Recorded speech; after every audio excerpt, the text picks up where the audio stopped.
പോലീസും ജനങ്ങളും നന്നായി സഹായിച്ചതുകൊണ്ട് കുറഞ്ഞ സമയത്തിനുള്ളിൽ എത്താനായെന്ന് ആലൻ ഷെറിന്റെ എബ്രഹാമിന്റെ അവയവങ്ങളുമായി പോയ ആംബുലൻസ് ഡ്രൈവർ മാള സ്വദേശി ജയനീഷ് പറഞ്ഞു. യാത്രാമധ്യേ തടസ്സങ്ങളൊന്നുമില്ലാതെ എത്താനായെന്നും ഈശ്വരന് നന്ദിയെന്നും ജയനീഷ് പറഞ്ഞു. എല്ലായിടത്തും എല്ലാ ജംഗ്ഷനിലും എല്ലാ ആൾക്കാർ ജനങ്ങൾ ഭയങ്കര സപ്പോർട്ടായിരുന്നു. നല്ല സഹകരണം. എല്ലായിടത്തും ബ്ലോക്ക് തന്നെ എല്ലാവരും എല്ലാം വഴിയൊരുക്കി തന്നു. അതുകൊണ്ട് നല്ലൊരു ഭാഗ്യം. അല്ലല്ല, ഞങ്ങളെ ഇടയ്ക്കിടയ്ക്ക് നമ്മുടെ ഹോസ്പിറ്റലിലേക്ക് കൊണ്ടുപോകാറുണ്ട്.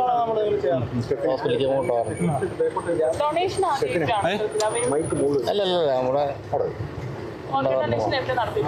നമ്മുടെ ഹോസ്പിറ്റലിലേക്കാണ് കൂടുതൽ എടുക്കാറാണ്